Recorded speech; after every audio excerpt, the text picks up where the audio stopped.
ہمارے ملک میں ڈونیشن دینے والے مسلمان کم نہیں ہیں، الحمدللہ بہت دیتے ہیں۔ وہ جو لینے والے ہیں ان کا ایماندار ہونا بہت ضروری ہے۔ آپ اس لفظ کو کافی اوپر تک لے کے جا سکتے ہیں۔ ڈونیشن میں زکوٰۃ بھی آتی ہے۔ زکوٰۃ دینے والوں کی کمی نہیں، لینے والوں میں ایمانداروں کی کمی ہے، ورنہ اس ملک میں مسلمانوں کی غریبی مٹ جائے گی، ختم ہو جائے گی غریبی۔ یہ جو ہماری غریبی ہے وہ ہماری حرکتوں کی وجہ سے ہے۔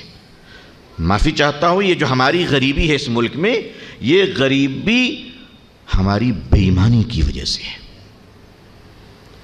یہ غریبی ہماری جو ہے یہ شوقیہ ہے، ہماری فطرت کی خرابی کی وجہ سے ہماری غریبی ہے، ورنہ جس ملک میں 20 لاکھ کروڑ کی زکاتیں نکلتی ہوں، یس 20 lakhs، آپ کہیں گے میں کیا حساب پیش کر رہا ہوں؟ چلیے ٹھیک ہے، اس ملک میں مسلمان کتنے ہوں گے؟ 20 کروڑ ہے نا؟ 20 کروڑ میں زکوٰۃ دینے والے مسلمان کتنے ہوں گے؟ 1 کروڑ۔ 1 کروڑ رکھ لیتا ہوں میں پورے ہندوستان میں، تو 1 کروڑ مسلمانوں کی زکوٰۃ کی ایوریج کیا ہوگی؟ 1 لاکھ۔ اس میں بہت منیمم میں جا رہا ہوں، 1 لاکھ انٹو کر لیجئے کتنا ہوا؟ آپ لوگ بہت پڑھے لکھے لوگ ہیں، can tell me how much? Calculator کام کر رہا ہے؟ میں سیمنٹڈ گفتگو کر رہا ہوں، ہواؤں میں نہیں کھیل رہا ہوں۔ 20 کروڑ مسلمانوں میں 1 کروڑ مسلمان زکوٰۃ دیتے ہوں گے انشاءاللہ، زیادہ ہوں گے۔ 1 کروڑ مسلمان پہ 1 لاکھ روپے زکوٰۃ کی ایوریج رکھ لیجئے آپ، تو ہندوستانی مسلمان ہر سال 20 لاکھ کروڑ روپے زکوٰۃ کی نکالتے ہیں۔ اس کے باوجود ہر چوتھا مسلمان یا تو غریب ہے یا بھکاری ہے۔ کیوں؟ یہ غور کرنے والی بات ہے کہ نہیں ہے؟ ذرا اس پر غور کیجئے۔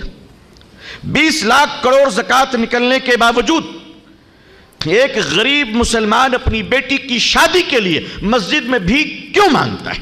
20 لاکھ کروڑ زکوٰۃ نکلنے کے باوجود ایک غریب مریض انسان مسجد میں اپنے علاج کے لیے بھیک کیوں مانگتا ہے؟ اس کا مطلب یہ ہوا پیسوں کی کمی نہیں ہے، ایمانداری کی کمی ہے۔ کیوں ہم کہتے اللہ نے ہمیں اتنی دولت دی ہے کہ اگر اس پیسے کا صحیح استعمال کیا جائے انشاءاللہ تو 5 سالوں میں مسلمانوں کی غریبی ختم۔ اگلے 5 سال میں گورنمنٹ آف انڈیا سے ہم بات کریں گے کہ بتاؤ کہاں ہم بجٹ دینی ہے، وہاں ہم فائنانشیل سپورٹ کریں گے انشاءاللہ۔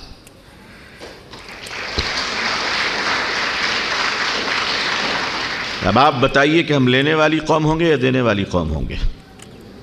ہمارے علماء کرام، دانشوران، ڈاکٹر، انجینئر، مفتیان کرام سب بیٹھ کر ذرا سوچیں۔ میں سب کی گالی کھانے کو تیار ہوں، مگر آپ سچ کو ماننے کو تیار ہو جاؤ، تیار ہو جاؤ۔ حضرت عمر بن عبدالعزیز رحمۃ اللہ علیہ کے زمانے میں زکوٰۃ کی رقم آتی ہے، دولت آتی ہے، بے پناہ جو بھی شکل میں ہو۔ فرمایا کہ حضور یہ زکوٰۃ کی رقم ہے۔ آپ نے فرمایا اسلامی حکومت کے غربا میں تقسیم کر دیا جائے۔ سنیے غور سے، تقسیم کر دیا جائے۔ بیت المال کے ذمہ داروں نے کہا حضور اللہ کا شکر ہے کہ اسلامی بیت المال میں اب کوئی مسلمان غریب باقی نہیں رہا۔ کہا اچھا تو ایک کام کیجئے،